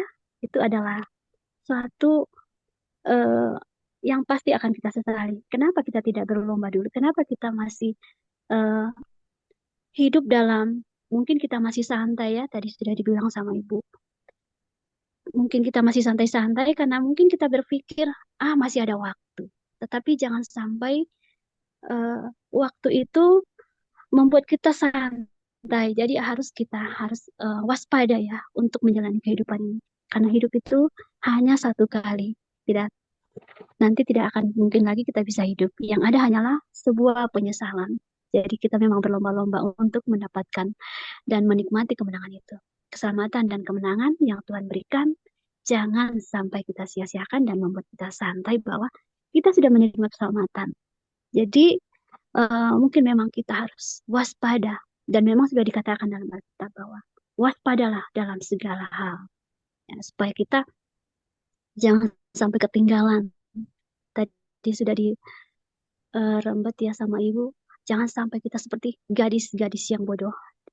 Ya, kita harus menjadi gadis-gadis yang bijaksana, senantiasa menyediakan segala sesuatunya sehingga kita tidak terlambat untuk menjalani kehidupan yang kekal nanti ya. Karena hidup yang kekal itulah yang harus kita berlomba-lomba, dan kita harus bersama-sama untuk mengejar ya tentang kehidupan yang kekal itu. Jangan sampai hidup yang kekal itu akan sia-sia untuk kita semua. Oke, terima kasih. Puji Tuhan. Amin. Silakan. Amin. Puji Tuhan, saudari ya. Amin. Berita malam hari ini pasti mendorong kita lagi ya, untuk kita datang kepada Tuhan, merendahkan diri supaya Tuhan itu membuat kita paham ya tentang pahala dan hukuman. Pahala dan hukuman ini sesuatu yang harus kita kerjakan ya untuk pahala ini. Yaitu tadi saudara sudah bilang ya, yang punya rumah seakan-akan nggak punya rumah, yang punya istri atau suami seakan-akan tidak punya istri atau suami. Bukan berarti tidak bertanggung jawab ya, tetapi karena kalau kita mau mendapatkan pahala, kita seperti pelari itu ya, yang ikut lomba lari di 1 Korintus 9:25 itu, dia itu menanggalkan segala beban yang ada dan mengarahkan tujuannya, sasaran kepada pahala ini ya. Sehingga kondisi apapun itu tidak mendudukinya ya. Saudara Diki sering bilang tentang kondisi yang tidak sesuai dengan keinginan ya, mungkin maunya ini, tapi Tuhan mengaturkan itu. Itu tidak lagi mengganggu karena tujuan sasarannya adalah untuk mendapatkan diri Kristus itu sendiri. Zaman sekarang begitu gelap gulita. Banyak orang yang menempuh hidup dengan santai, dengan sembarangan, sembrono, gegabah, bahkan sulit ya untuk menikmati firman Tuhan, sulit untuk ketat ya. Semoga kita damba ya untuk mendapatkan pahala ini. Untuk itu ya harus berjelilah tadi ya, tidak menunda-nunda kenikmatan kita akan Kristus, tidak menunggu nanti, tetapi hari ini menikmati Kristus. Berarti apapun oleh Kristus, memba orang pun oleh Kristus, bicara oleh Kristus. Ini memang bukan sesuatu yang gampang, tetapi asal kita mau ya, Tuhan ada jalan atas diri kita. Sehingga tiba saatnya nanti kita mendapatkan pahala, itu diri Tuhan. Amin. Puji Tuhan. Amin. Silakan, Saudara Agus. Amin. Ya, malam ini kita semua mendapat satu pelajaran dan kesan dari berita malam hari ini, bahwa pesan dari berita ini adalah pentingnya menyadari adanya nubuat tentang pahala dan hukuman bagi orang percaya saat Kristus datang kembali. Firman Tuhan mengenai pahala dan hukuman ini digambarkan oleh Petrus sebagai pelita yang bercahaya di tempat yang gelap ya. Tadi sudah dijelaskan oleh Saudara Diki, dan tempat yang gelap di sini bukan merujuk pada dunia orang berdosa, melainkan pada kondisi kekristenan saat ini yang mengalami ketidakjelasan atau kebutaan rohani terhadap kebenaran nubuatan ini ya. Nah, inilah pesan yang bisa kita dapatkan malam hari ini, karena banyak orang Kristen yang hidup sembarangan karena mereka berada dalam kegelapan dan tidak memahami bahwa setiap perbuatan mereka itu akan dihakimi di tahta pengadilan Kristus nantinya. Dan tujuan Allah memberikan nubuat ini bukan sekedar untuk pengetahuan masa depan saja, melainkan agar menjadi terang yang menuntun cara hidup kita hari ini ya. Dan kita juga diingatkan untuk tidak membatasi perkataan nubuat pada simbol-simbol akhir zaman yang tadi sudah dicontohkan oleh saudara ya, seperti antikris ya, lalu simbol 666 tadi ya. Tetapi fokus pada tanggung jawab hidup kita di hadapan Tuhan. Dan berdasarkan pesan yang didapatkan kita tadi, ada banyak pelajaran yang berharga yang bisa kita ambil untuk mendewasakan iman kita, saudara-saudari. Kita bisa belajar dari berita malam ini, yang bisa kita ambil adalah bahwa keselamatan kekal melalui kasih karunia, dan pembalasan itu berdasarkan perbuatan yang adalah dua kebenaran Alkitab yang sama-sama benar. Kita bisa belajar bahwa doktrin keselamatan oleh iman tidak boleh membuat kita mengabaikan fakta bahwa orang percaya masih bisa mengalami kerugian atau hukuman disiplin jika tidak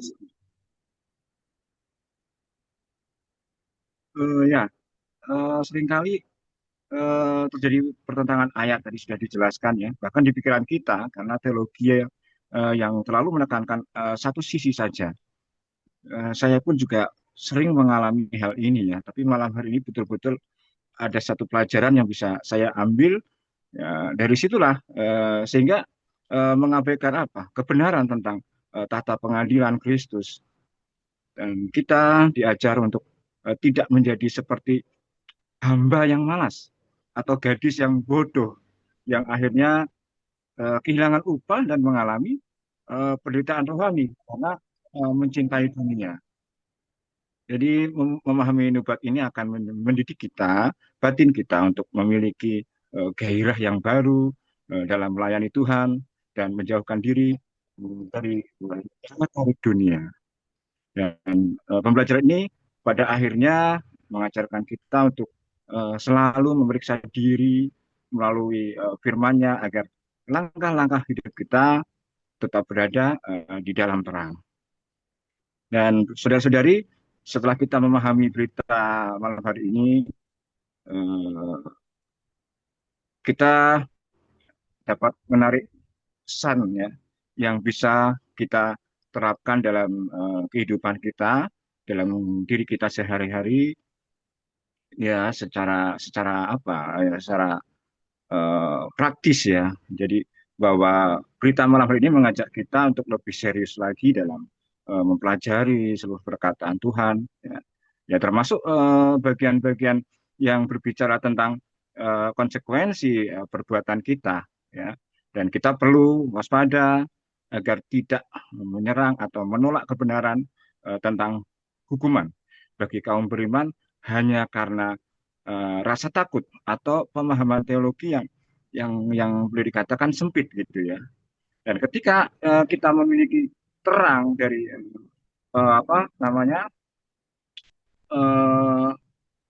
pelita nubuat ini, kehidupan sehari-hari kita pasti akan terpengaruh menjadi lebih takut akan Tuhan dan berjaga-jaga. Dan inilah yang perlu kita lakukan, bahwa ada kebutuhan yang mendesak di dalam gereja saat ini untuk terus memberitakan perkara kerajaan 1000 tahun dan upah bagi para pemenang. Jadi melalui berita ini kita dipanggil ya untuk menjadi pemenang-pemenang yang siap menyambut kedatangan Kristus dengan hidup yang penuh pertanggungjawaban. Amin. Puji nama Tuhan. Amin. Ya tadi Saudara Bohin, silakan. Dan setelah ini tadi Cilelen ya mau bagi nikmat ya, silakan setelah ini. Amin. Amin. Puji Tuhan, sedikit aja saudara. Amin. Kita melihat dari judul ini, Kristus datang dengan pahala.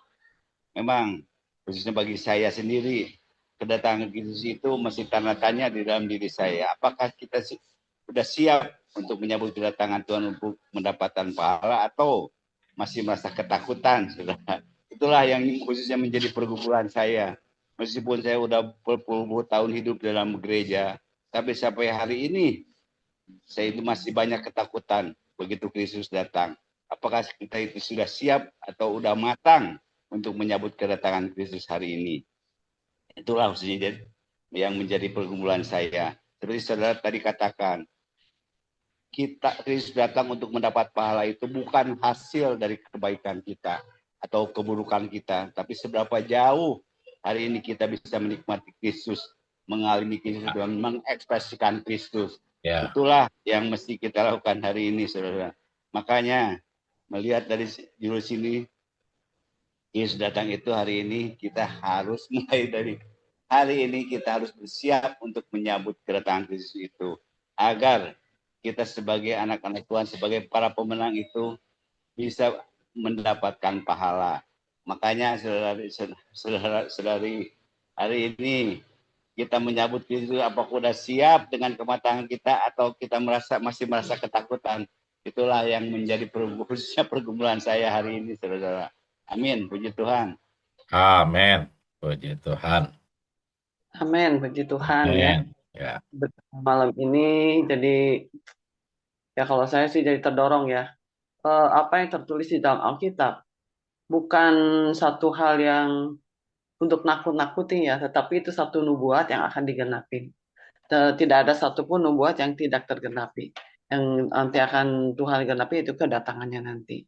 Tapi masalahnya hari ini memang nasib kita adalah sebagai raja ya nanti. Tetapi latihannya adalah hari ini. Kalau kita udah tahu berita yang tadi ditekankan oleh saudara kita, malah kita bukannya berbantahan ya, justru kita perlu mengaminkan apa yang sudah tertulis dan tercatat di Alkitab, dan bahkan nubuat-nubuat atau lambang-lambang ini semakin kita jelas ya, memang dekat-dekat ini banyak begitu lambang, tetapi inilah gambaran yang semakin jelas. Artinya kita udah nggak, jangan main-main lagi dengan waktu kita ya. Harinya udah semakin datang, dekat, dan juga hari ini kita juga jangan bersantai ya, jangan kendur, karena waktu dia datang itu udah bukan apa, bukan kitanya, oh nanti Tuhan tunggu dulu atau enggak.